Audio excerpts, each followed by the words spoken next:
I have 3 o'clock. Do you all want to go ahead and get started? I know people are still jumping in, but should we start promptly? Is that good with you all? Sure. If you want, you can wait another 30 seconds. Well, maybe by the time I introduce you both, the other folks will jump in here. So welcome everyone today for our first webinar of our Inclusive Pedagogy series that Donna Westfall-Rudd and Tiffany Drape have graciously volunteered to present with us. So this is our first of the 3 where they're going to focus on taking student data and turning it into inclusive pedagogy. So I am just going to be kind of watching things as they're going over things and sharing things as needed. And if you have any questions throughout, feel free to use the Q&A. You are allowed to upvote questions and make sure that those are there. If you, once we get to that segment or at the end, if anyone needs to raise hands and interact with us, there will be those features as well that you can raise your hand and I'll be able to see that and give you permission to speak. So just let us know if you have any other questions as we're going through this, but Tiffany and Donna, I will turn it over to you at this point. Great. Well, thank you, Carla, for managing me and us likely throughout the series. And I appreciate everybody taking the time out to tune in. We know that a lot of folks don't have childcare this summer, schedules are very different, and you may be catching this at the tail end of nap time or the beginning of nap time for yourself and maybe the people that you have at home with you. So we block 90 minutes for all of these. Both of us have agreed that we will not talk for 90 minutes because that's exhausting to everybody. So today will be 30 to 40 minutes, and then the rest of the time will be up to you folks to drive that conversation. You'll see a slide on it at the end. I am going to turn off my camera, not because I don't want you to look at me, but because I'm sitting at the floor of my couch right next to the wireless box. So I get a better signal on my internet when I turn the video off. So you know what I look like. Let's see if I can figure this out. Go ahead and get started. So thank you so much for joining us. Inclusive pedagogy is something that I've been thinking about for a long time. I've thought about it so much that I've made it a research area that I like to research and discuss with folks regularly. I want to thank AAAE for hosting this today and helping us put these together and doing the signups and registrations and taking care of some of the back of the house work. I really appreciate that. And so what Donna and I have decided is I'm going to lead today's, Donna is going to lead the second one next week, and then we'll kind of tailor the last one and tag team it a little bit, if you will. You'll notice that at the bottom of the screen, I was joking earlier, I don't know how to turn off the closed captioning. I had turned it on originally because I'm trying to make an inclusive, accessible classroom for my students. And this is one way to do that. It may not be appropriate for you. It may be, knowing that a lot of us are going online for the majority of our teaching this fall. Maybe this will become useful to you, maybe it won't. I needed it. I teach sometimes in classrooms that are pretty long and deep, if you will. And so it was helpful that students could, in the back, see the words if I wasn't necessarily speaking loud enough or the microphones weren't turned up, things like that. So what are we going to talk about today? I said in the pitch that we have been doing research in Blacksburg now for 5 years, and it's been really great work. And initially, I'll be honest, the data came back and I wasn't super happy about what I was seeing, but I also know that's why we asked.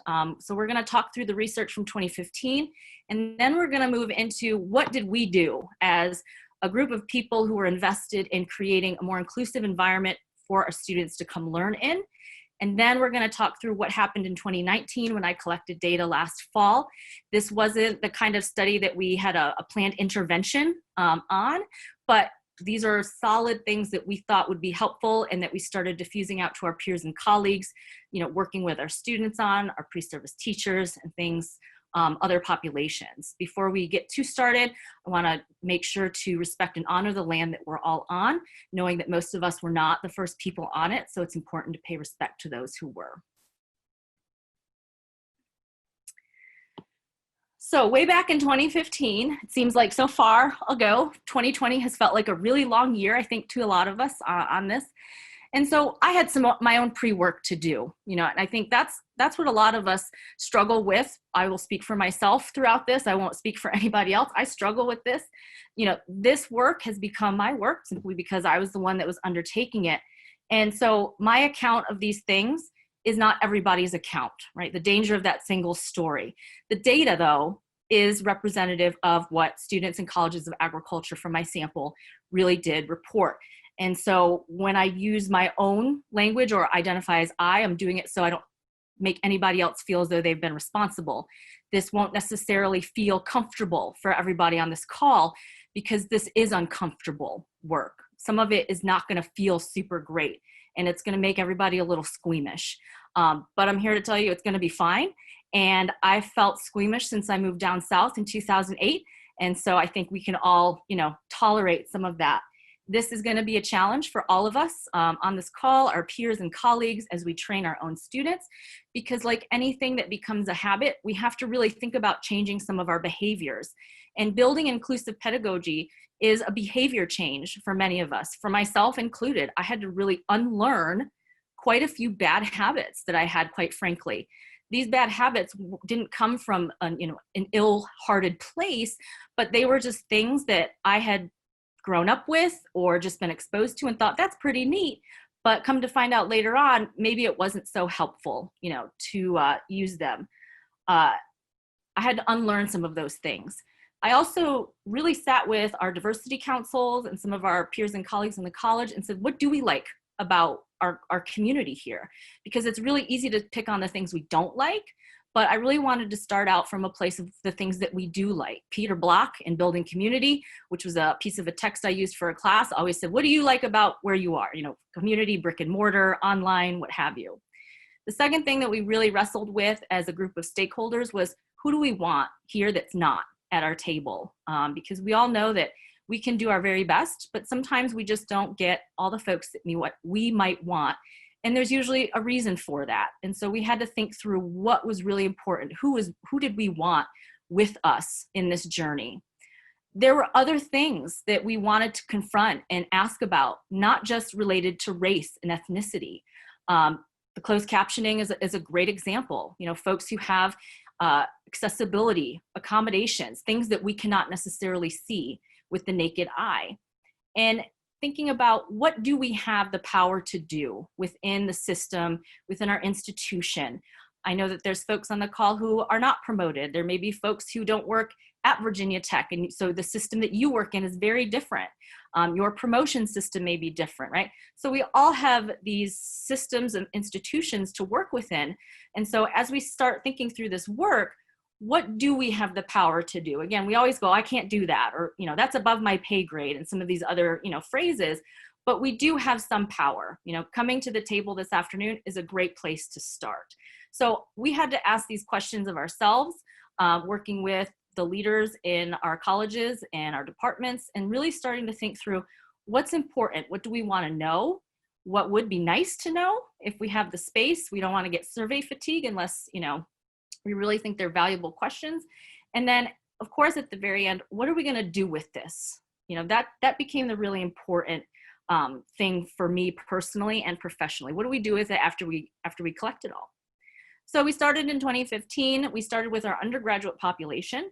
We followed up with a series of interviews to students who consented. And then in 2017, we went back through, modified our instrument just a little bit to meet the needs of our graduate students. Their language is a little different. Their programs, are different lengths. They're not quite as set as an undergraduate first, second, third, fourth year kind of student. And then we took those 3 years of data and started pushing them out into publications.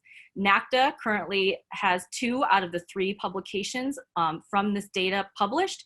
And the third one is coming out sometime this year. I approved the proofs for it back at the end of the semester.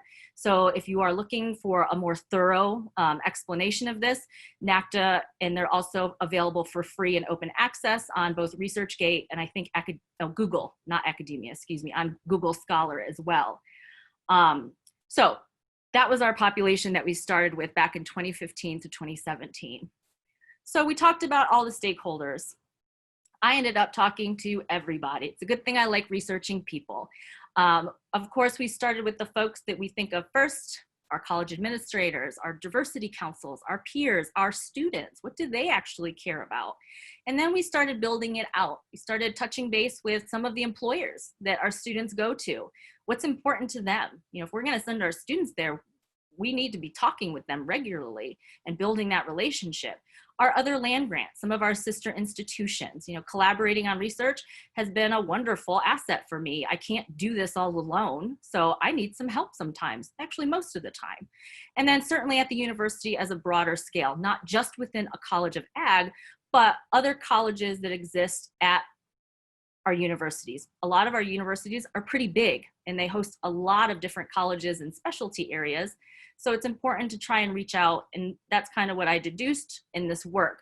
I also wanted all these folks' input when we started creating instrumentation and interview guides, because they have things in their heads that I don't think about, right? Like, and vice versa. And so I needed all the help I could get, and I'm smart enough to know that I need a lot of help with these things. So what I ended up designing was a mixed methods study over the course of 3 years. The instrument that went out to the undergrads in 2015 was mixed mode, asking both quantitative and qualitatively based questions. Phew. We followed up using the results from that and helping us craft some of our interview questions as well as the stakeholder feedback. And then in 2017, we went back through and did surveyed our graduate students. You can look at our response rates and kind of see the process that we went through in designing and implementing these instruments. By no means are these perfect. In fact, there were several changes from the 2015 iteration to the 2019 because we'd also done some work that we wanted to see if our students had felt that, seen that, experienced it. So these are not perfect by any stretch of the word. So what did we learn, right? What did we learn? We're doing some good things. I think that, again, I want to start with what I really like about our community. This was from a graduate student, and so they really viewed the colleges as doing well. So there are pockets of success. One of the major themes from the data from all 3 cohorts was talking about the good things that we are trying to do with our students and our population. So it's not all gloom and doom, I promise. However, we always have room for improvement. Back in 2015, 47 and 53% of our 2 populations felt as though that there was active discrimination happening in our college among the students and faculty. And that number was pretty hard to swallow. But again, I asked because I wanted to know, right? You can't find out if you don't ask the question. So there's some excerpts, up on the screen of quotes from that students, both undergrad and graduate, gave.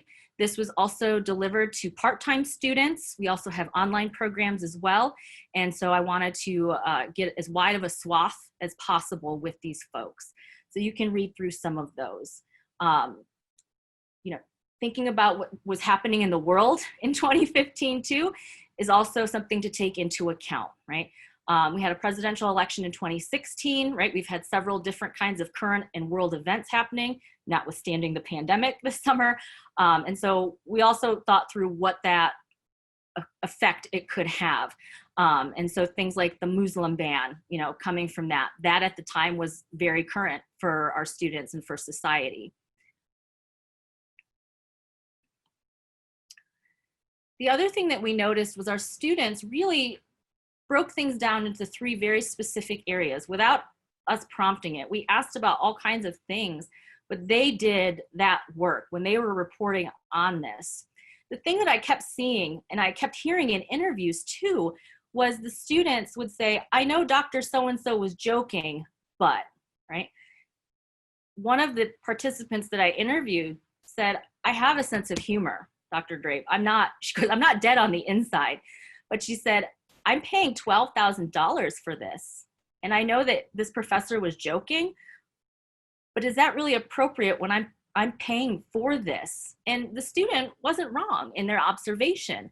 And so a lot of times I would see that, I know they were joking, but, right? So the students do understand that we as faculty and grad students who teach and teaching assistants, we're doing the very best we can, but the students also could make the differentiation between, yeah, it's a joke, but is it really a joke? Or are you just trying to lighten the mood because maybe you finally realized you'd said something that maybe wasn't quite appropriate for that class? So our students are smart. They're extremely perceptive. They see what's going on. They're not easily fooled. And they certainly had plenty of feedback to give. The other thing that stuck out that I guess I wasn't expecting, so that's why we asked, is guest speakers coming onto our campuses. And I know now it will look totally different, so that withstanding. A lot of the students had unfortunate experiences with guest speakers who would come in. And as we know, guests in visiting lecturers and colloquiums and seminars, right, are at the heart of some of our education that we offer our students, but they also prove to be points of pain for our students as well.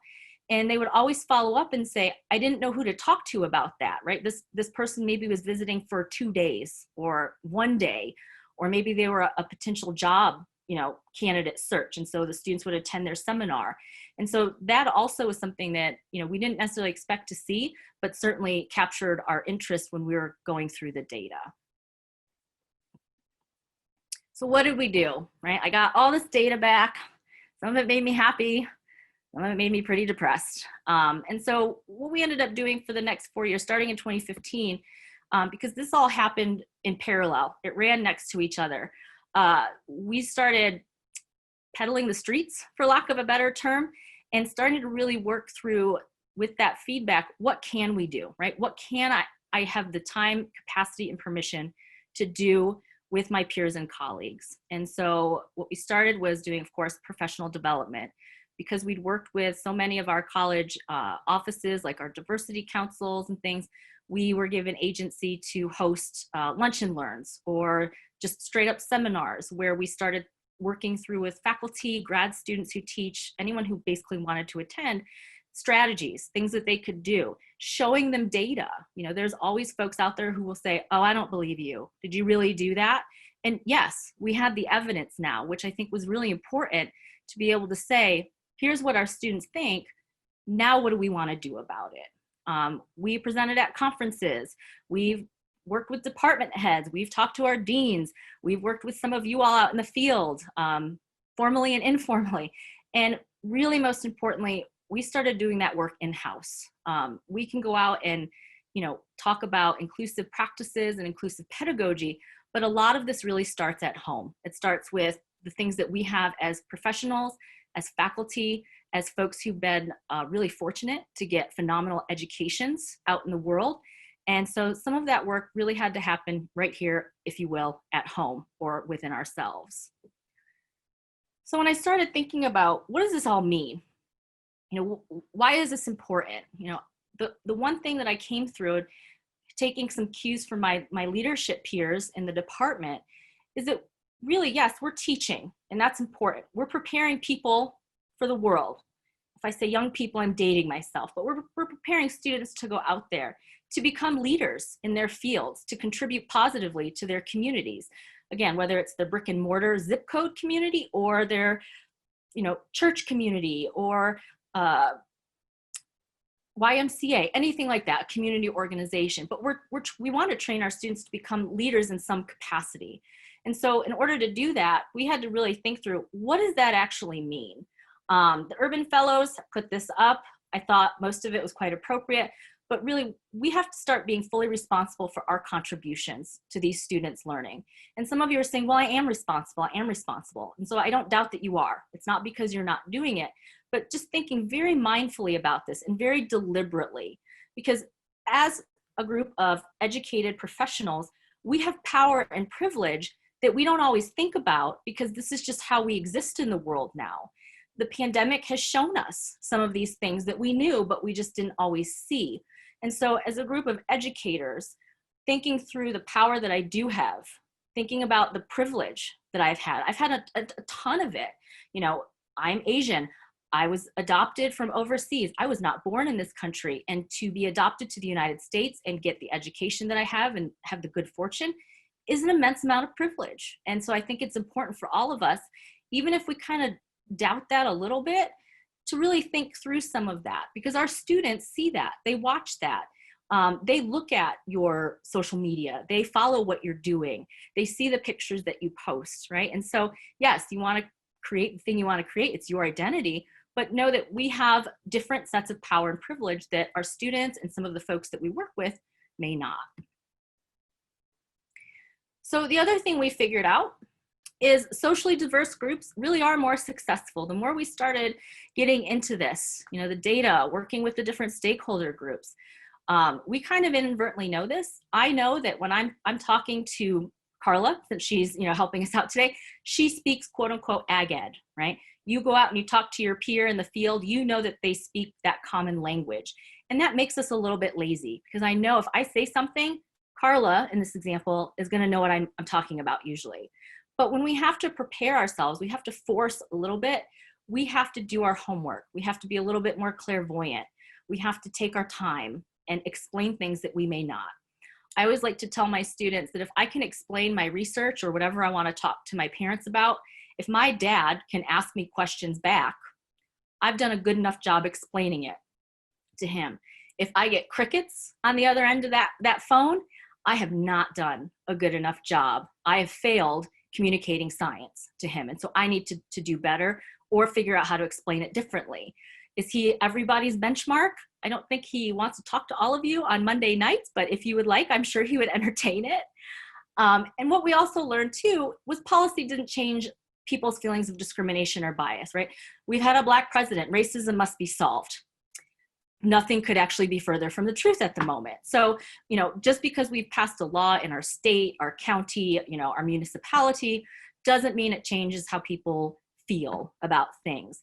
But the kicker is every time we keep bias in place and we know it, somebody always ends up being uncomfortable. And so at that point, we can go back to that power and privilege and say, who do we want to be uncomfortable? And who do we want to be at the table with us in our classes, in our organization, entering our field, right? We train a lot more than pre-service teachers in our departments. So who do we want there? And so whose comfort a little bit is worth that sacrifice? I'm uncomfortable almost every day in my job simply because I know what the demographics of this field looks like. I do this work because I believe in it, and I want students who look like me and who look like some of our other students to come join us, to persist, to matriculate, and to go out and become leaders in their fields.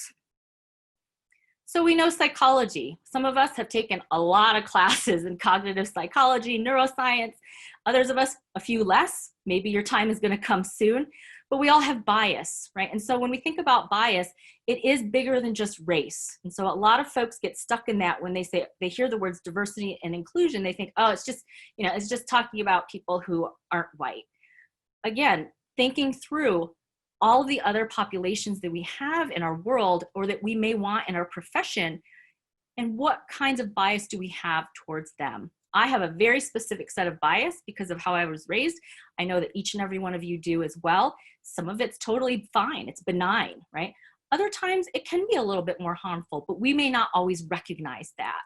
It refers to our stereotypes, the things that we do. We do this implicitly without even thinking about it because our brain is always trying to make meaning of things. It's trying to assimilate and say, what experience prior to this do I have that I can attach, right? In my brain, the neurons that are firing. And so we have to remember that when we talk about things like inclusive and bias, it's not always just race. And so we can really broaden out our lens quite a bit on this. We have a social identity. We walk around the world and some of us look, right? Our social identity might be part of how we look. I know how I look when I walk out into the world. We have all kinds of factors going for us. Unfortunately, in our society as a whole, our marginalized identities often get the focus. And again, some of this isn't our fault per se. We are exposed to media. We consume everything in a 24-hour news cycle. Some of you are probably actively scrolling right now. Go for it, because you're just trying to catch up while you have a few minutes and you say, oh, I can listen to this. What's happening on Twitter? What's happening on NPR, right? Like what's happening on Facebook, whatever. And so we have been trained over time that something has to always be normal, right? But what's the opposite of normal? we've made abnormal or anything that's not normal, quote unquote, negative or bad in a lot of cases. And so again, we didn't come up with that phrase. It's probably been around for a lot longer than any of us on this webinar, but now we have to decide what we want to do about it. We have these identities that impact how we move around the world. I have a lot of assumptions made about me. I have for 15 years now.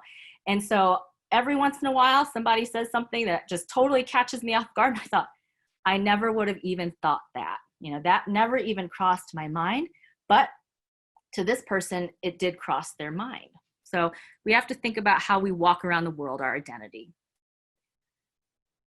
I always get asked, how do we do this work, Tiffany? How do we get this? How do we get people to show up and not shut down? Because again, this is uncomfortable. People will want to shut down on you. They'll get defensive, right? They're going to want to just close in and walk away, right? How do we work on our own stuff, right? At the same time as we're trying to get ready to teach this fall, online, hybrid, whatever you want, get our kids out the door, whatever their school might look like, right? How do we do this thing? How do we work on our own stuff? And then I think importantly is how do we challenge our own assumptions, right? When we think about things like an illegal immigrant, unfortunately, the media often shows us the same kind of person. But how often do we think about that Canadian grad student who just overstayed their visa, or vice versa? Americans go up to Canada for an education, some of them stay, right? So we have to be willing to kind of do that work pretty regularly, challenge the assumptions that we have. And again, that comes back to the work that we do that's associated with our social identities. And then because we all teach or work with students or humans in some capacity, how do we look after the people in the room thinking that somebody in that room has all kinds of different conditions that they're forced to live in?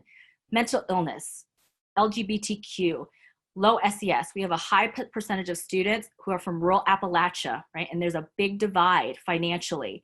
We have students who don't have health care, right? Because mom or dad or their caretakers don't have a job that provides it, right? So we have to figure out how to do all this work. This is written on several slides. There's a lot of education that we can do with each other. And I think not knowing every single person on the call today, we are peers and colleagues. Some of us are good friends in real life. Some of us have excellent working relationships with one another. And this is the time when if you feel empowered or you feel as though you're comfortable, this is when we can do some of that work with one another too. Bouncing ideas, running things by, pulling someone aside, and talking to them about some things. We can do those things. So here's where the pedagogy comes in. So what we ended up doing was quite a few things, actually, excuse me. We started thinking really deliberately about how we were teaching our content. How was it being delivered? Who was it not including, right? So we talked a lot about co-creating things. And again, some of these are totally benign. When I was teaching high school, I never would have thought about the examples that were in the worksheets that I assigned my students, right? When I taught middle and high school.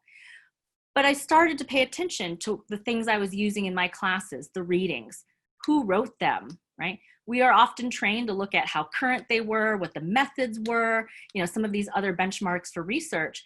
But I never really sat and thought through what kind of names are on, the textbooks that I'm assigning, or if there's like a case study that my students had to complete. Is it Western European names, or was it more inclusive and included Hispanic or Asian or Middle Eastern names on those papers or books or works as well? It's the same thing with identity. Was it all very heteronormative? I never thought about that. And unfortunately for me, yes, it was. And so for me, doing that work of going back through what I was offering and being more intentional really was the thing that I had to start working on. Was I being respectful of things like the representation of the students that were in my class, but also the ones that I wanted? And things like holidays. We wish each other happy holidays, Merry Christmas, Happy Easter, right? You name it. But how many of us think to remember when Ramadan begins, right? Or when Rosh Hashanah falls? I'm not Jewish, but I have Jewish students. And so being respectful of their traditions is something that I can just plug into my calendar, right? And it will remind me. And it sounds super easy, but it's something I'd never even thought about. And then of course, our language, making it inclusive. I always share this example because it's easy, it was harmless, but it actually was very powerful. I grew up and I always used to say, hey guys, when I would start class, right? Hey guys, let's get started. Harmless. When I was teaching, I had a student walk up to me after class and they said, I know that it's just a habit, right? You just say, hey guys, out of habit. But they said, I'm not a guy. I don't identify as one. And in fact, I'm transitioning to a she and a her. And I looked at the student, I said, you are right. And I'm sorry, and I will work on this. And so that short conversation, the student who I really appreciated and respected, and to this day, had no issue coming up and just saying, this is an issue for me personally. I still screwed it up once in a while. I still say, hey guys. But when I caught myself, the student and I would give each other a little bit of a look, and that acknowledgement of, oh, I caught myself, I'm trying, right? It's not gonna be perfect. I'm gonna make a ton of mistakes on this. The other thing to think through is modifications. We know that students will come to us with SSD modifications, but other things that aren't so pushed at our universities can sometimes be really helpful. Closed captioning, providing alternative text on your syllabi or on your course management systems. Since a lot of us will be online partially, all the way, all these different things that are happening, most of our places that we work have people or offices built in that can help us with that. We have a whole arm of it here at Virginia Tech, which is wonderful. They're a great resource. They will sit down with us, or we can go sit down with them, or now we can Zoom, and they will help us go through our course online. They'll go through our syllabi with us one by one, and they'll help us make our syllabi and classes inclusive to all kinds of learners, to make everybody able to participate. The other thing I started to do is building community into my classes. I know we want to jump in, right, on day one, woo, and get started because we only have 15 weeks or 16 weeks. But taking a week or 3 classes or so, depending on your schedule, to build that community can really help all the things in the first part of this slide. Knowing who's in your classroom, understanding what's important to them. It will connect to your class and your content. It's not a lost class or lost number of classes when it helped you as the instructor or the facilitator go back through and say, oh, we should be respectful. Some of our students are fasting. And so bringing snacks to class may not be like the most respectful thing this week. And maybe you've asked them and it is okay, right? So taking that time to build community can be really powerful and be super helpful on the back end and as you go through the rest of your classes. We see some of our students over and over again, which is great. We want to see them from the time they begin with us to maybe the time they graduate, or maybe we end up working with them again out in the field if they become teachers or extension agents, or maybe they leave and come back years later as graduate students. So taking that time to build that community, asking questions, listening, whether it's online or face-to-face, we can learn a lot from our students and build that community in there. Again, we have to be comfortable with getting a little uncomfortable with this. I can't stress it enough because it is work. I want everybody though today to walk away or hang up with 1 or 2 things that you can address in the very short term. I know that we're all gonna start prepping for classes here sooner than later. Some of us may already be prepping for class or going back through and saying what worked last year or the last time I offered this. So out of this list, what are 1 or 2 things that we can start thinking through? Maybe it is making that appointment, right, with our accommodations, SSD offices to see what kind of help we can give our students. Maybe it is going back through and looking at some of the content that we share with our students, seeing who we're citing, who we're not citing, who's in the media that we're sharing. Maybe we share a lot of video clips. Going back through and just reviewing those things can be really important for our students.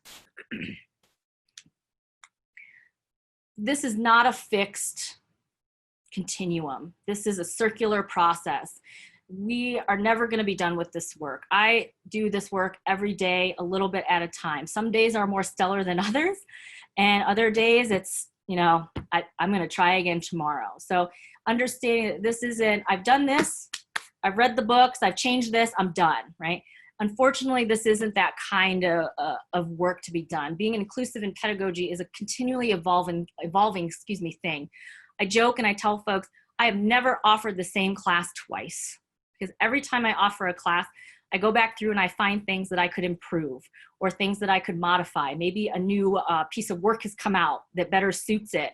Or maybe I've realized that I'm not being very accommodating to some students that I've had in class, and I need to figure that out. So this takes practice. It is about behaviors and habits. Saying things like, hey guys, I still do sometimes. And now I can actually hear myself say it and go, oh, not everyone here is a guy, right? Or identifies that way. While it may sound silly, since most of us will be delivering online or at least partially online, recording ourselves is super helpful sometimes. I learned this back in the old days of FFA when they had the big shoulder mounted video cameras, and I was forced to record myself for the public speaking contests. Seeing yourself and reflecting on that can be really powerful. A lot of our departments offer public speaking classes, professional writing, right? So if we're asking our students to do this, we should be comfortable modeling our own teaching as well. The inner work comes from working on our own stuff. I have racist beliefs. I have misogynistic beliefs. I have bias. I have to figure out where it came from, and then I have to figure out what is wrong or what is right, right? What is acceptable and what is no longer acceptable about some of these things. A lot of things, like, hey guys, seem pretty benign, but to some people they're not. So we just have to think through that. It's regular work. And then as I'm teaching, and this is something I've done now for years, I always think about if the student in front of me were the opposite, would I still respond the same way? So as an example that all of us have probably experienced, a student's not turning in their work on time or at all, right? Common, not a surprise at all. But if I have a student in front of me who is Asian and female, and I get very upset at them, I will stop myself and say, would I be upset if the student was male and Middle Eastern, right? Pick something else, the total opposite. If it's something like not turning in your work with no good reason, no, sick pass or whatever your universities call it, then yes, the student's simply not meeting the deadlines. They will either, take the points or the deduction or whatever you have set forth. But when I do that real quick thing in my head, if I wouldn't be upset if it was a different kind of student, that's my problem. Why do I have bias against a student who in this case is female and Asian when I wouldn't if they were something else? What is driving that little thing in my head that I can't put my finger on? And the last thing that goes back to the data, it's not a joke to some of your students. I know we want to have great rapport with our students. We want to have relaxed environments. We want, our students to feel like they can, speak freely and openly and, have a laugh or a giggle. But sometimes it goes a little bit too far. And that just kept coming up in the data over and over again. It was like unignorable to a fault that our faculty meant well, but it wasn't coming off as funny to our students. And so it doesn't mean you strip out your whole personality. It doesn't mean you, go in there and do robot teaching, if you will. It just means we have to be more intentional about the things that we're saying and maybe the things that we're not saying that maybe we need to start saying as well. So what do we do, right? How do we do all this? I've given you a litany of small to big things, right? Personal to professional things today. And so as we're talking about what it means to become culturally competent, we, as a collective group of people who have common interests in educating students and other folks in the world, we have to understand ourselves a little bit. Sounds a little hearts and flowers, if you will, but it's very important for us to think about how we exist in the world. What do we do now to advocate for our students to be more competent, and what are things that we can work on, right? There's always going to be pushback and mistakes. I make mistakes all the time. I did it the other day. I assumed a person with a certain kind of name was a certain ethnicity, and I was proven wrong. I looked at the group on Zoom and said, I'm really sorry about that. I will not let that happen again, right? I admitted it. Nobody was exceptionally upset, but they knew that I had judged somebody very unfairly. These are relationships of reciprocity.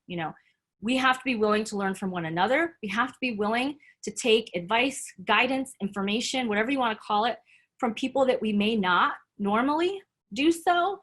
And we have to be willing to give as much as we take.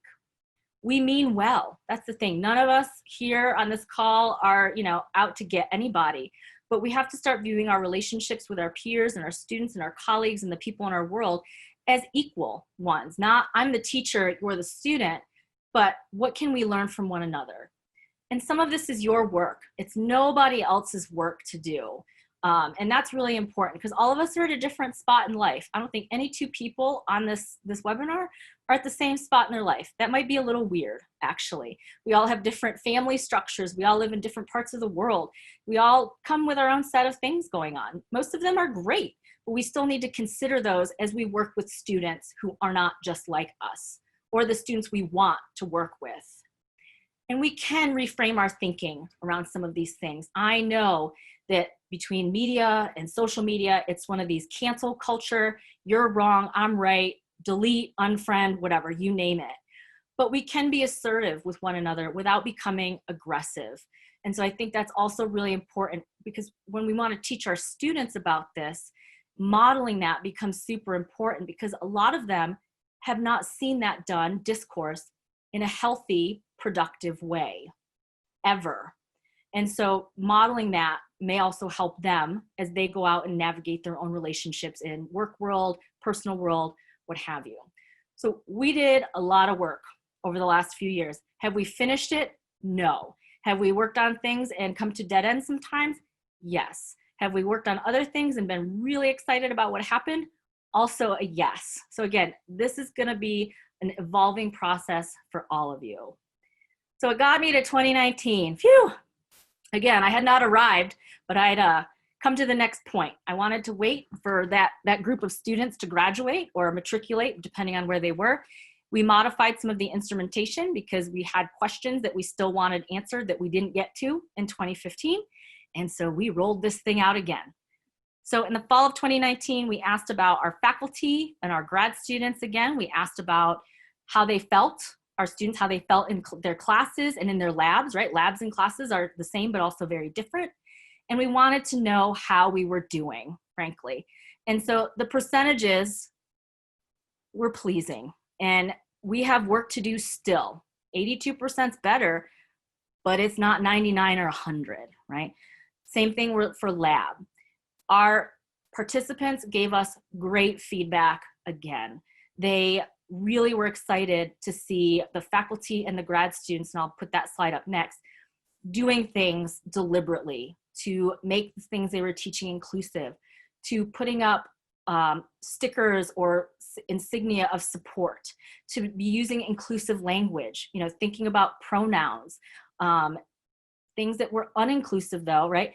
Again, we're not perfect. We're always going to keep working on this. And maybe I've given myself a lifetime of work that's a dead end, but this tells me that it's not necessarily a dead end all the time, and I'm really excited about that. Something that came up in 2019 that didn't come up maybe a time or two in 15 was politics. And again, some of this you and I cannot control. So, we don't control whatever news outlet they watch or look at or bring up or live stream, or you name it. But politics was rampant through the data this time. And again, I knew it would probably be in there, but it actually made the top 3 of some of the categories.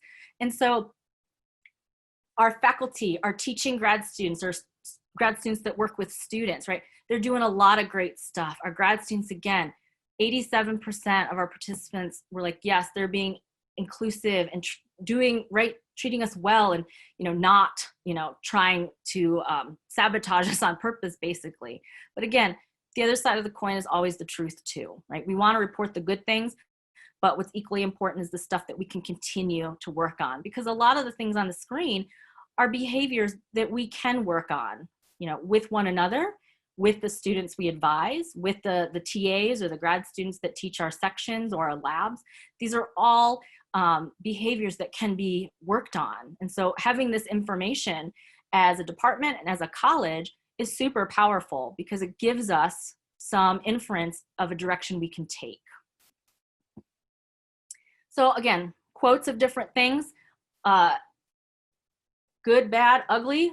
Very happy to see our students acknowledging that their professors and their grad students and their TAs were doing good things, and they could clearly document that. They could clearly share that with the person on the Qualtrics, basically. Some of the same issues do persist with our peers and colleagues, and again, it's just something to keep working on. Something I think that colleges of ag sometimes forget is that not everybody comes from a very heavy agricultural background anymore.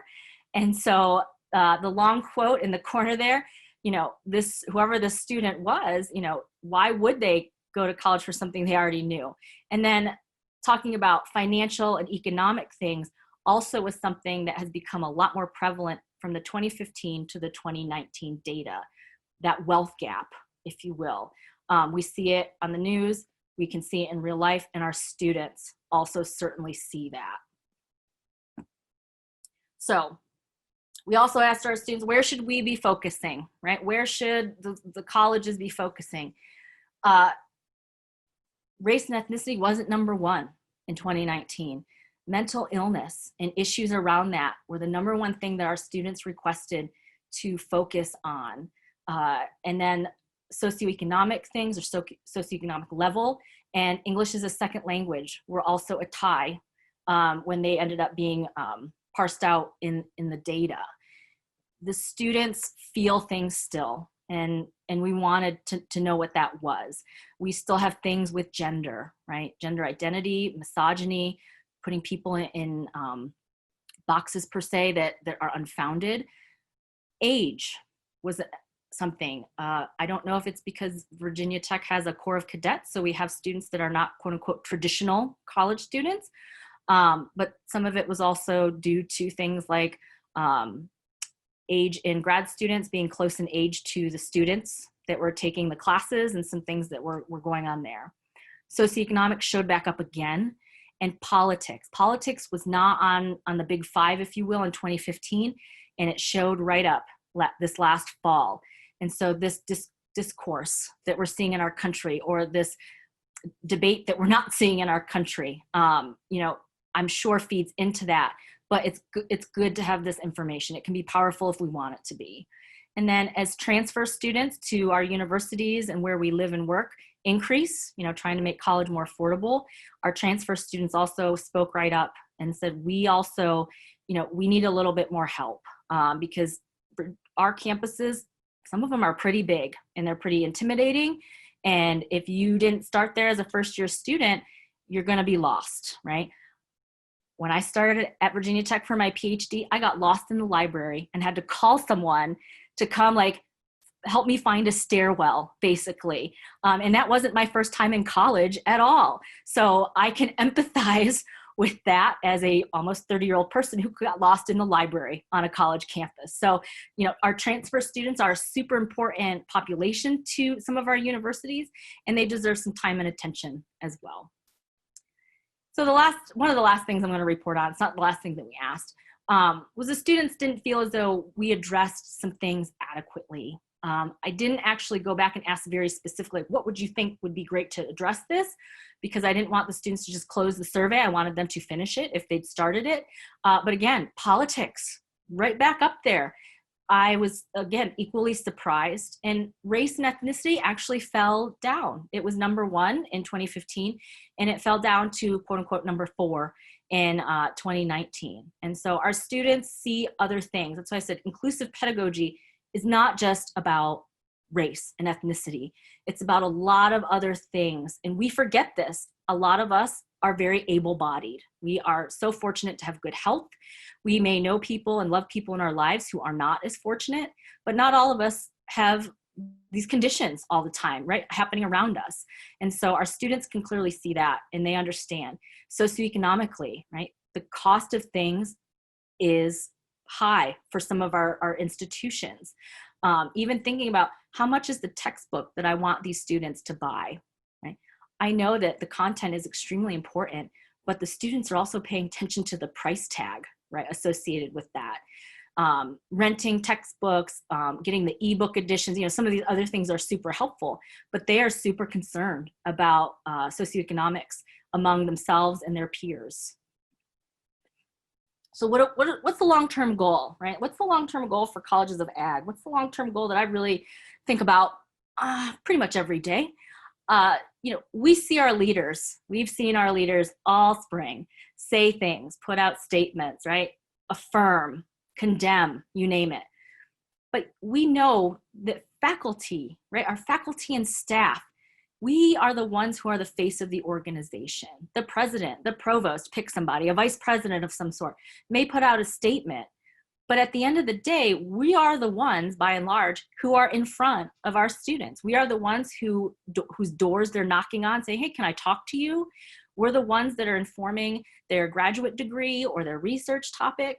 And so we have to really think about, as leaders, we are the face, if you will, in a lot of cases, but we don't always feel as though we are the ones that should be accountable for that, right? So this is that disconnect that we struggle with as institutions of any size. But at the heart of it, our culture is this building block of identity. It doesn't matter who you are, where you're from, all those things. We all want to feel like we belong someplace, right? Like that people understand us. I don't need anybody to have the same experience I had. And some of my experiences I don't want anybody to have. But I want all the students to feel like they belong in my classroom, virtually, face-to-face, that they belong here, wherever here might be. And that even if I can't understand the thing that they want to talk about, I can look at them and say, I hear you, I see you, and we're going to figure this out, right? We all just want to feel like we belong here. It's very simple, yet very difficult sometimes. So when I go around doing all these things, I also have to check myself, right? Like I have to do this work too. I've been teaching for as long as some of you on this call, less than some, more than others, right? You name it. I'm headed towards 20 years though. And so over the years, I've learned a couple things, just a couple. My job is not to change someone's mind, right? We know that probably doesn't work. We don't need to pull up a whole bunch of research to see that. My goal though, is to give somebody, whether it's a student or a colleague or a friend, or fill in that blank with it however you would like, to give them a pathway to explore perspectives. If I woke up every day and tried to change people's minds, it would probably be a very disappointing day most of the time. I do try to give them resources to say, hey, have you considered this, right? It can be course or topic specific, or it can be a little bit more open. I try to be reflective and honest about attitudes and unconscious bias, and more consciously to normalize these attitudes, because we did not create the system. None of us did on this call. I'm 100% sure of it. But we cannot fix this or change it with the same consciousness that created it. Right? I was not here 15 years ago, but I live and exist and work in the frame that has been built. So I just have to figure out how to work my own bias and figure out how to navigate that too. Most of us do not come out of the womb with our fist in the air, right? Nobody's come out screaming, Viva la revolution, if you will. But we do have to unlearn, right? These habits and behaviors, these systemic systems of oppression that we have just been inadvertently taught. I was talking to my parents about this once. My dad got upset. He said, does this mean we raised you wrong? And I said, no, you didn't raise me wrong. You did everything that you could, right? Correctly, well, whatever, pick a word. I said, but it's a system that we've all been just placed into. And some of it's fine, but some of it's also not fine, right? And so we have to figure out how to unlearn some of these things, habits, behaviors, norms that we were viewed as norm, but what does normal mean, right? We have to unlearn some of that stuff. Cultural competence is a lifelong process. Donna and I talk about this all the time, probably ad nauseum to anybody who ends up listening to our phone calls or conversations. And this is modeled after the engineering design process, so it should probably it might look familiar to many of you. But you're thinking about something in your class, something to try, a new reading, pick something. Maybe you are gonna go and closed caption all of your audio this fall to make it accessible. You then go through and you design it, you build it, you check it, right? Like you put it together, right? You Figure it out. You pilot it, you try it out, you see how it fits. Did it work? Did it not work? We, as teacher educators, tell our students this too. We ask them, make notes or jot something down. What went well about the lesson, right? What didn't go well? We can do those same things no matter how long we've been teaching or not teaching or, you know, working with our students. And then we can go back through and reflect on it, and refine it. I'm always doing this work, right? Every day I wake up, it's not like the first thing I think about, but it is always there, right? How can I help advance students that I do have some power over to help them shape their future? And then we communicate that hopefully good news, but also some of the stuff that just didn't work, right? It's gonna fail sometimes. When I started teaching online, boy, I failed more than I succeeded that first year or so. My students got a lot of quote unquote free points because I wouldn't publish something, I wouldn't do it correctly, it failed on the upload, I didn't have it in the right format, you name it, I did it wrong, 100%. So I'm very clear about communicating the things that I know do not work too, because I think reporting the fail or the thing that didn't work is just as important as the thing that did go well. Showing our humility is not a bad thing. I'm happy to tell other students, you should probably not change the dates that things are due, right? Unless it's something your students are used to. I want to communicate that so another person who teaches also doesn't have the same frustrations that I do. So cultural competence is a lifelong process. It's cyclical. You can go back through it over and over and over again. And it's not always going to come out and be, you know, a gold star at the end. Some days you're going to go back through it and go, oh no, I have another thing, right, that I want to try, or another question, or, you know, something else. And so going through it over and over can become a habit, and it's not necessarily a bad one to have. So Carla is going to put up the VT Works link in the chat box, I think. So thank you very much. And so up there is, we use our repository system, and there's a Word document of resources just for you on there. You're welcome to download it and access it and use it as you would like. And we have quite a bit of time. We have at least 30 minutes. Yep. And so we are also collecting some feedback on this. And so when Carla puts that up, if you feel compelled, it's short. It is not for IRB. This will not be published. This is to help Donna and I plan and work through the next couple webinars with you. If you have something specific that you would like talked about or addressed, we're very happy to help you out with that, or at least make an attempt. If it's something that you want to discuss, like a different kind of workshop, email us, put it in the Qualtrics. Any way you would like to communicate that is totally fine. So we're going to open it up to questions here in just a second, and Donna's going to share what she's going to discuss with us next week. Thank you. And it's exciting to be a part of this conversation, and we thank you all for joining us. It's awesome that we've had 60-some people on this afternoon. And we really, when we thought about what we could be doing this summer for a couple of webinars in sequence, we really wanted to have this be an opportunity to go to progress and like, all right, so we had this conversation this week about, you know, some things we've learned at Virginia Tech, but what can we start doing for actionable items, and trying to tackle some of this for those that haven't done as much of this in their work and really are eager to try some things. So as you think about inclusive pedagogy, to me, as a teacher of teachers, I think about, well, let's start with the syllabus. If someone picks up your syllabus, how does that feel inclusive? So that's how we kind of decided on next week's topic. And so we'll really be focusing on some things you could do in formatting and design, and things you can strategically use in that content in order to help students who look at your syllabus. Maybe they see their friends copy from a class that they think, oh, this is a place I would like to spend some time. And when I have choices of where and what classes to participate in, this is something I want to be a part of, and really as something I value.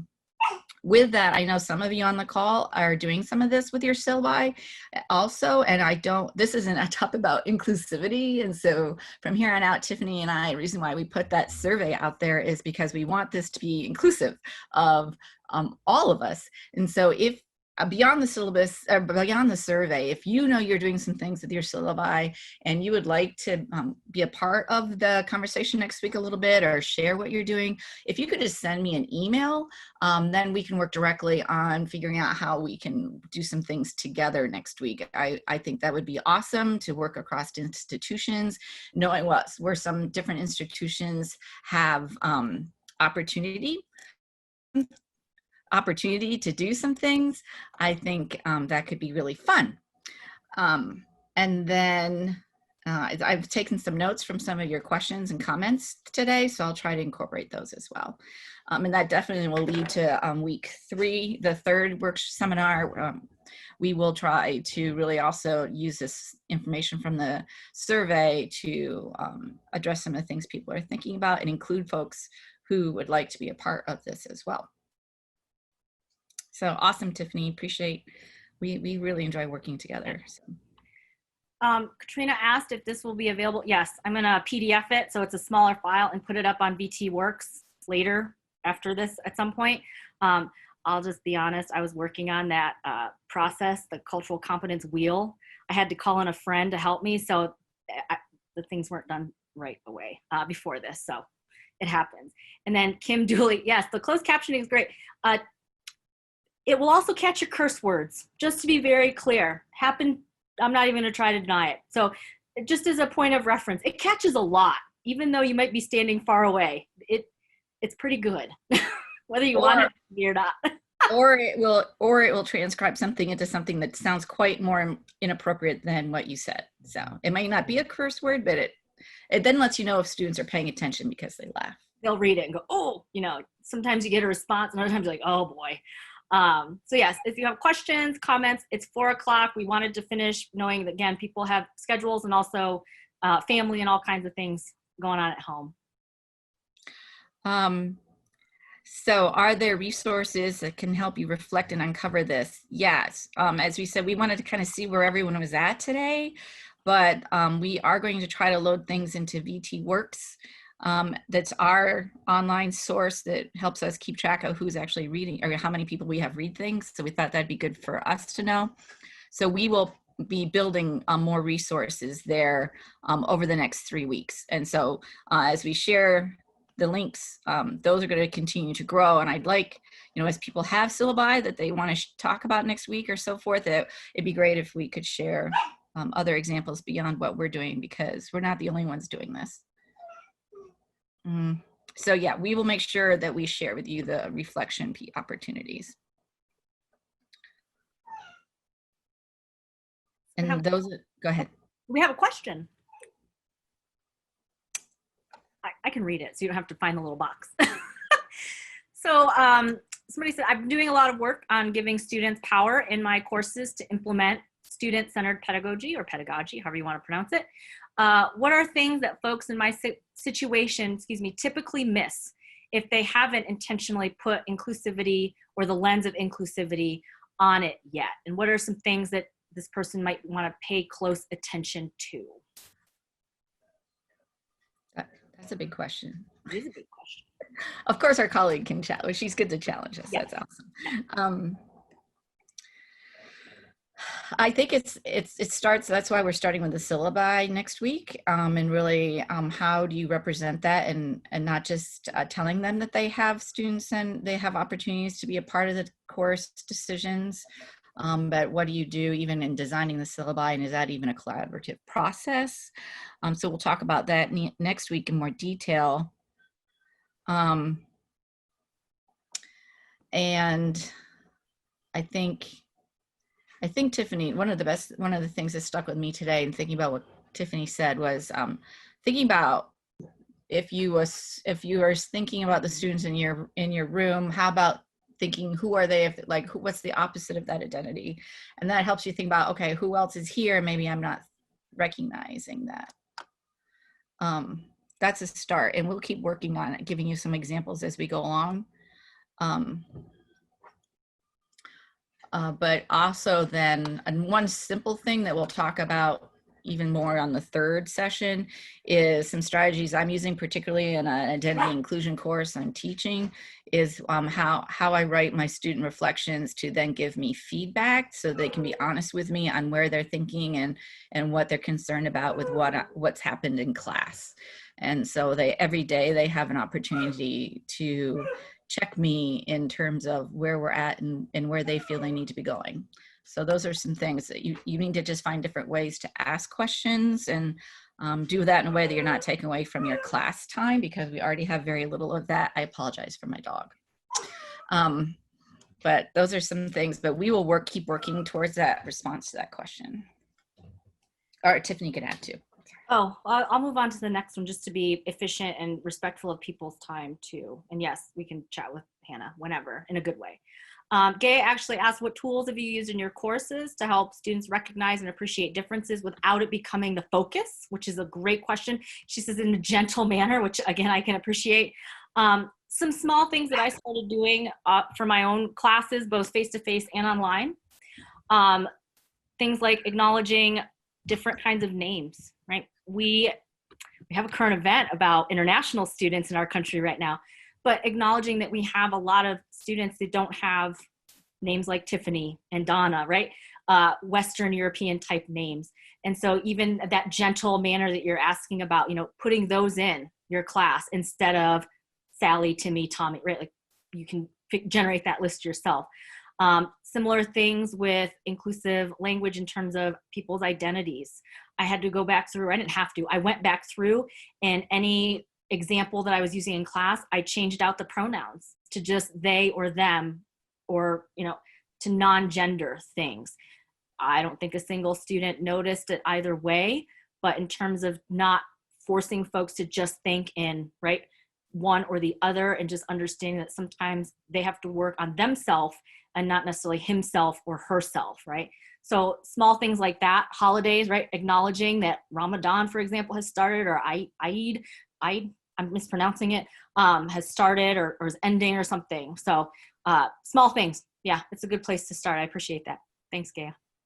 Also, one thing I've tried to do to establish community, especially I teach teaching, so it fits well a bit with my curriculum, is in that Tiffany mentioned that there's no single story.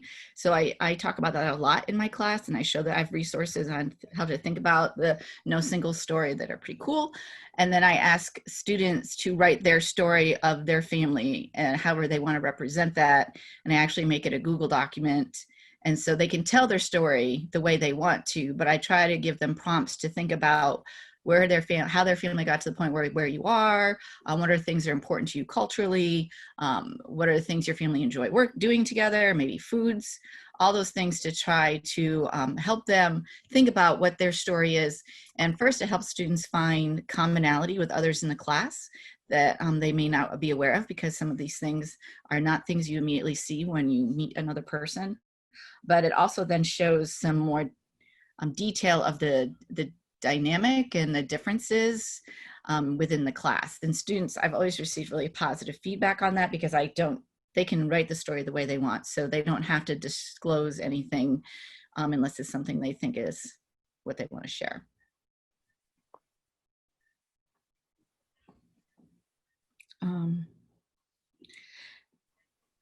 And then, yeah, so, and then if you are late coming in, we have a recording, and so that we're going to make sure that's available. So no worries if you missed the early part of this, and we appreciate your participation. And please share with us on the survey if there's ideas or things you'd like us to add next week. So Jack asked about working with folks who are specifically content instructors. Yes. Meaning their focus is only on, right? Like I have to plow through XYZ, right? In 16, 50, whatever, weeks. And so when we work with content instructors, sometimes it's a little bit of a different approach, but our instructors, your instructors at our institution, see who they have in their classrooms. They see what they're, being asked of. Maybe a student has SSD accommodations, or, you know, has a medical issue that they can't be standing in the hot sun in a lab for 2.5, 3 hours. You know, Jack's, I believe in Texas, it gets pretty warm out there. And so a lot of times when we work with content, if you will, instructors, which is probably a lot of the folks in our colleges, thinking through what have they experienced and then how do we build on that, right? If they've had a student, for example, with a medical issue who cannot stand in the sun for 2.5 hours, staring at a soil profile, you know, what are some other alternatives that that instructor could then offer, or as an alternative in terms of, can you join us for, you know, X amount of time? Is that possible? And then we can supplement with different things. The instructors have been really, what's the word that I want? It's been positively received. I can't think of the appropriate word, in terms of trying to help also their own students get that content, so they can become quote unquote proficient. I met last week with a food science faculty member and his graduate student who are trying to figure out how they can do more in their course that is on sensory evaluation and looking at developing foods. And it was really exciting that they realize that within the industry, all the standards that are established for sensory and taste development are very biased and only include certain groups of people. And so they're trying to figure out how to bring the conversation of diversity and inclusion to that class, specifically to that content and where students might be going in the industry. So so they may be adding a few days, a couple of days of that type of discussion, but they're also thinking about how to change how the class functions so that students are willing to participate in discussions. So it's really cool to us that faculty across the college are thinking about how to put these little pieces together, and we can talk more about that in the last session.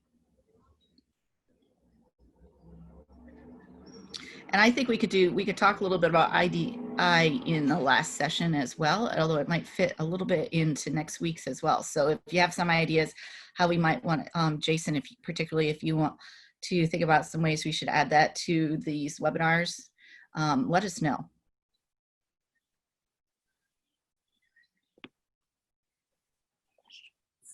Anything you want to discuss? The time is yours.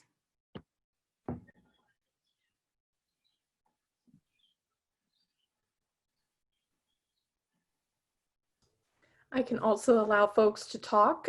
So if you want to raise your hand and ask your question live, feel free to raise your hand and I will give you speaking privileges.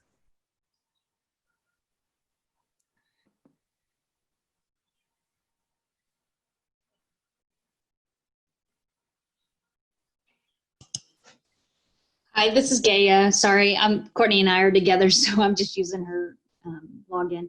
I was curious what professional development you guys have either offered or intend to offer to current teachers in your state, particularly agriculture teachers, because that's my discipline. Just curious what has been done or what ideas you might have. Thanks. Donna does all. We have just started that conversation, and we had a small workshop last summer, but of course then our teachers conference was canceled this summer, and our state is not allowing online professional development because they want the teachers all focused on their local districts. Whatever that is a good idea, I don't know, but and so we haven't, and in the full group of professional development, we have done that one first discussion, and now we're working on the next version of that. We also do an early career teacher conference in every January, February, and so we had a piece of that session last year. Again, we were just starting to roll things out because we feel like we've had to take quite a bit of time ourselves to learn how to change our behavior before we can say to someone else, hey, you should do this, right? So we've had to work on changing our syllabi and changing our teaching practice and practice teaching that way before putting it on someone else. But the new teachers and early career teachers are really excited about this. And yeah, so we're moving forward with that. And what's cool is that for the last 3 years, our pre-service teachers, we're embedding this in our courses, and Kelly and Hannah are on the call, our colleagues.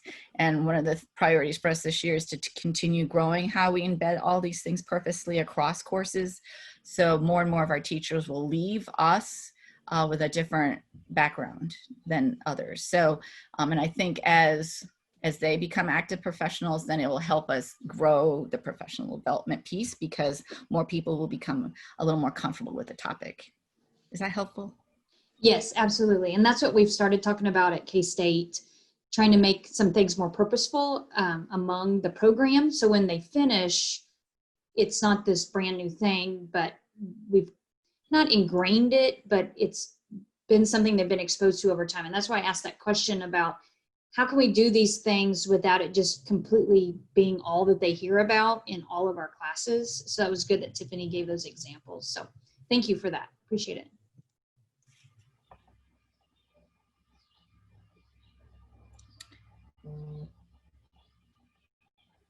We have, for those of you that are really psyched about this and I really want to be more of a conversation, those of us that participated in the hangout during AAAE conference, we are continuing to meet. We'll be meeting in August. One of the things there will be to talk about these webinars and what we can keep doing moving forward and giving some suggestions to the BD committee.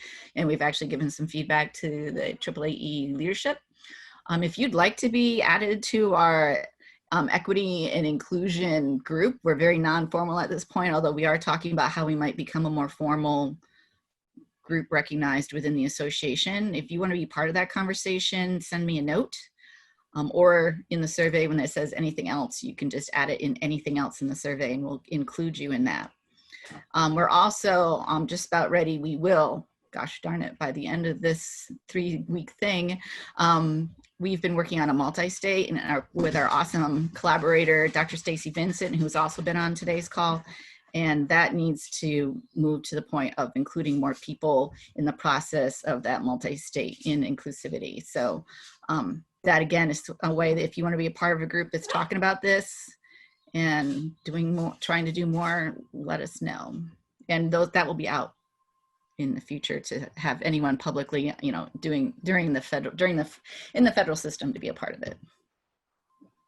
So Jack asked about the Harvard implicit bias test and what, you know, the value, validity, you pick a word. It's got merit. People can argue with you about it, and that's totally fine, right? Like, we understand that not everyone believes in the same kind of science that you and I may, as an example. But if I've used it before to get students just to think through that, right? They could say, oh, it's not reliable or it's not accurate or, you know, but at the same time, it gives you some feedback. There are others that are similar as well.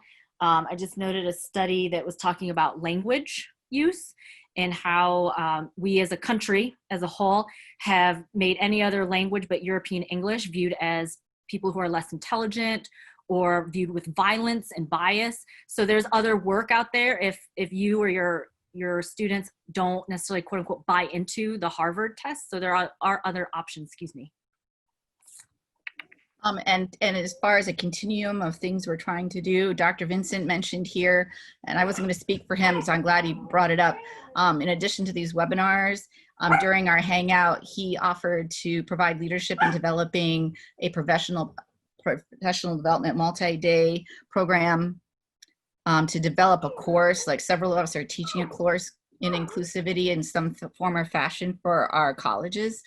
So that will be forthcoming as well. So we're aware of that. And so we've been trying to build our webinars to kind of logically lead in that direction, growing on what we're doing.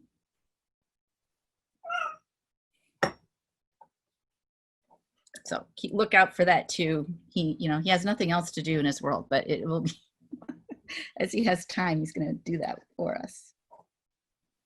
And those of you that are mentioning in the chat that you want to be added to the groups, I'm working to make sure I get you on my list.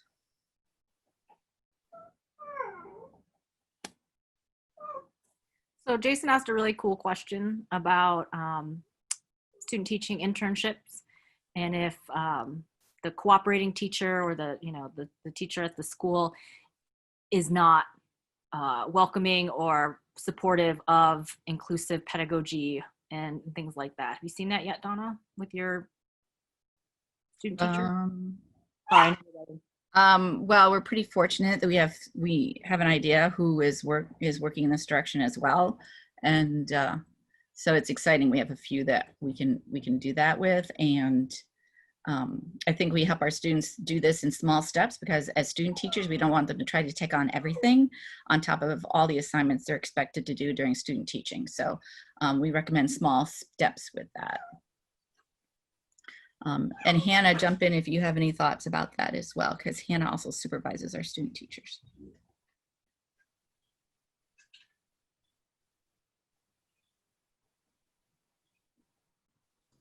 And if anyone else has thoughts on Jason's question, I think that was a broader question for anyone to answer. So please feel free to raise your hand and share thoughts.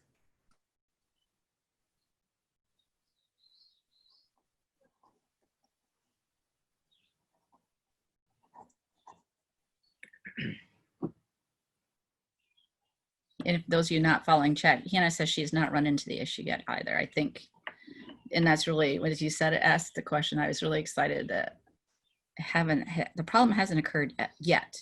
I don't know if Stacy has any thoughts that he'd like to share on that, any challenges he's encountered. He's done a lot of this in his teacher preparation program. No obligation, just trying to have other voices.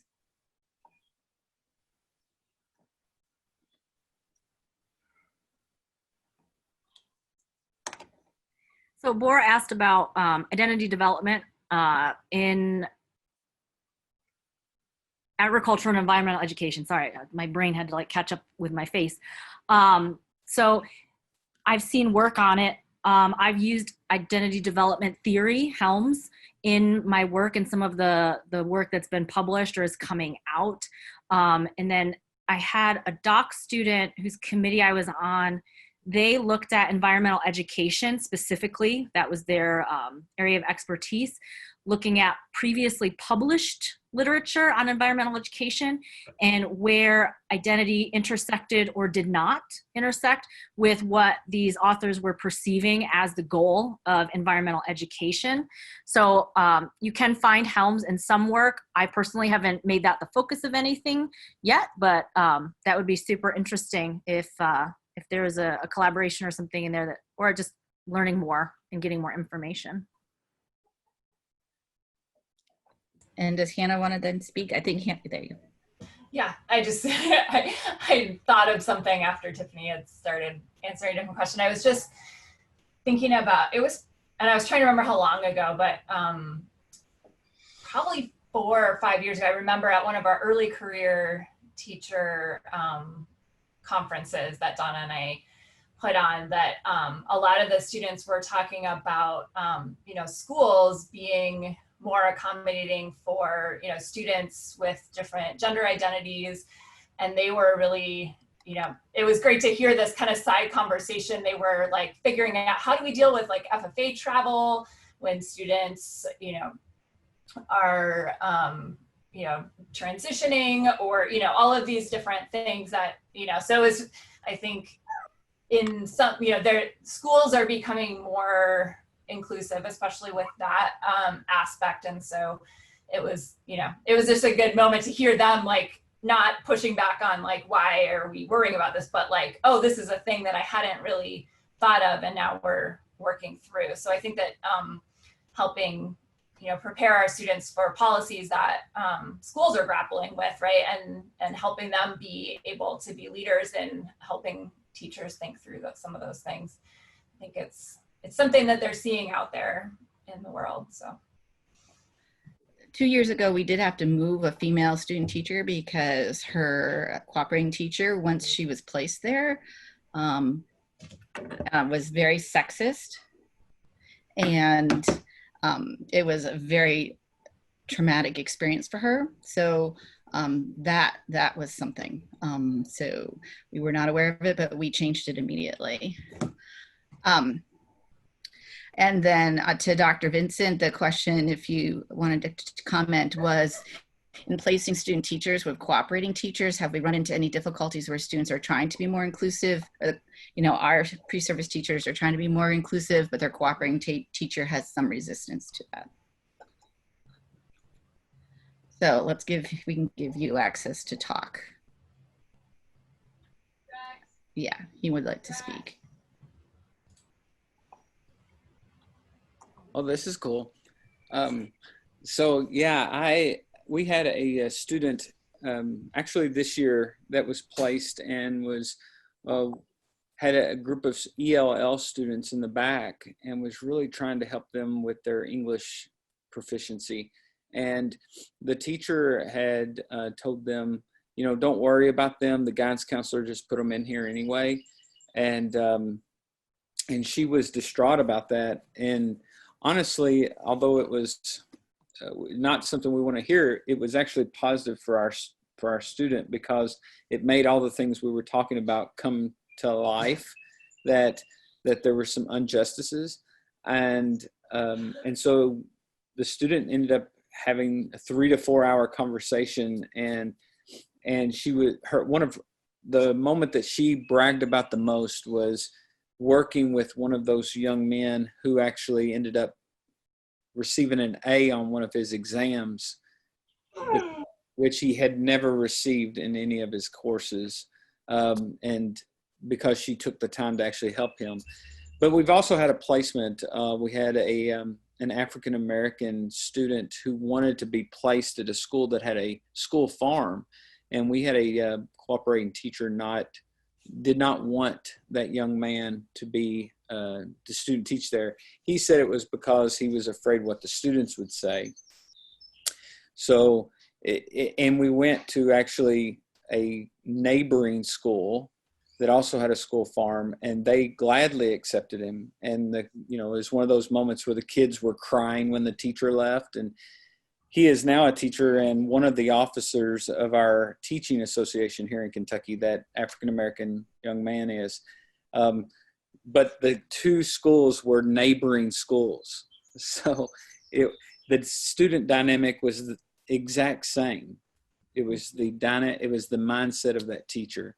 So, but, I saw that question by Gaia. The way that I have been approaching this with teachers, and we've been talking about this for like 3 or 4 years now here in Kentucky, is we show them their own data versus talking about information that gives them the opportunity to say, well, that doesn't apply to me. Well, we open the door of the conversation by talking about the data that does apply to them. Socio-economic, even data such as divorced parents, single home residents. We even showed data once of the winners versus the losers on livestock judging, because it's easy to say, hey, let's just see, are these the same or are they totally different? And it's their students, and there's no hiding behind that. And then that opens the door for us to have these tougher conversations with them. So thanks for the opportunity. Thank you.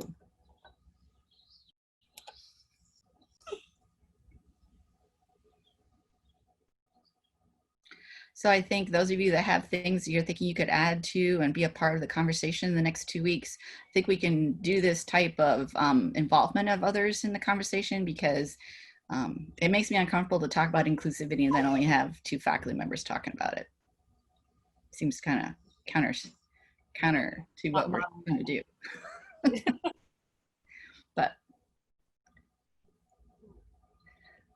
we just have like 2 minutes left. So please contact us directly if you have thoughts about things. We really love having conversations about this. It's awesome, and it's really fun that we have a group of people now, so it's not just the 2 of us talking to each other. Not that we don't like talking to each other.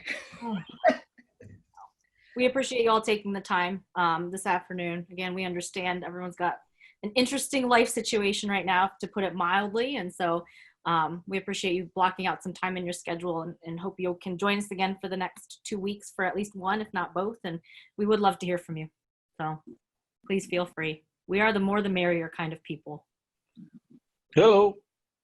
Hello. Can you hear me? Yes. Yes.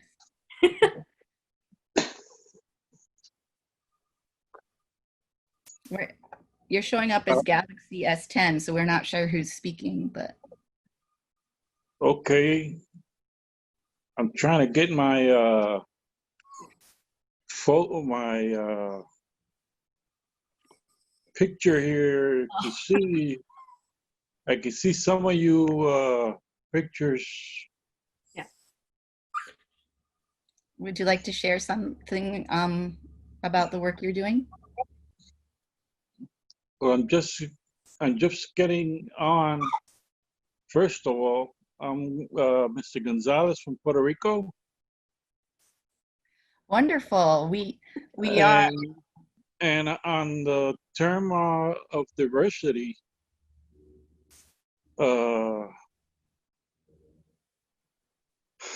although we don't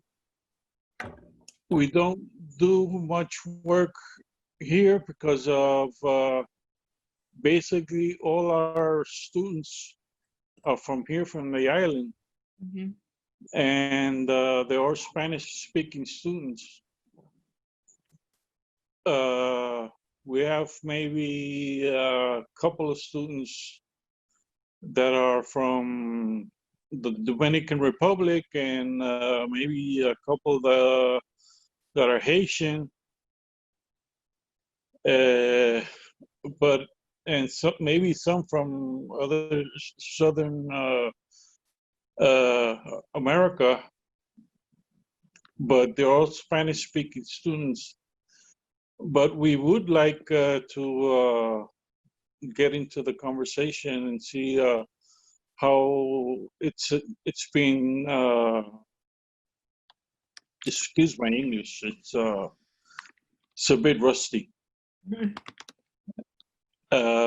We would like to see how the theme is getting through the different states and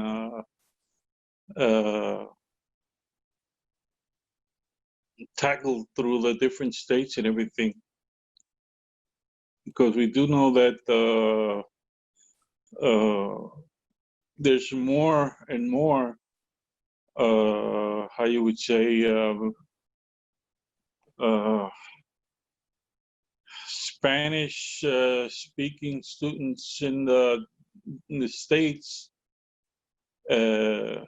maybe in the high school level and everything, and trying to get those students into the higher education level. We think that it might be a thing that might need tackling, and especially when I see when I saw the invitation for this diversity, I said, let me get in and see how the themes are going to be discussed and how the conversation is going to be addressed. I don't know if there's another was something about an agenda. Well, we can make sure that you have the agenda for the next 2 sessions, and I'm very happy to add you to our group of folks who are talking about this and in a more focused way. So I will add you to that, and I'll send you a note to show where you've been added and how and who else is in that group. So we're really happy to have you join us. Okay, thank you.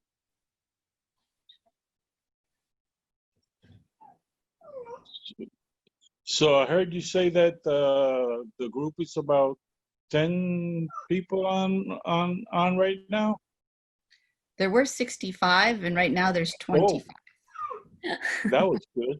That was a good number. Yes. I can stop talking, Tiffany. Oh, I'm fine. Don't worry. Well, I know people have other things. This was scheduled to end at 4:30, so probably we should do so. But then those of you that want to be a part of the other group that continues this in a different way, we'll include you to that. And then definitely let us know if we can do anything to help make the next 2 sessions really valuable to you. Thank you so much, Yeah, Dawn and Tiffany. okay, I'll get in the next session on, it's 3 o'clock? Be 3 o'clock next week, yes. Okay, same day. Same day. Yeah. Okay, so thank you and have a pleasant day. Thank you, Enoch. And thank you, everybody else. You can go on with your afternoon. Don't let us keep you. So, and thank you, Carla, for the help. No problem. You all have been wonderful. We look forward to seeing everyone again next week. Take care.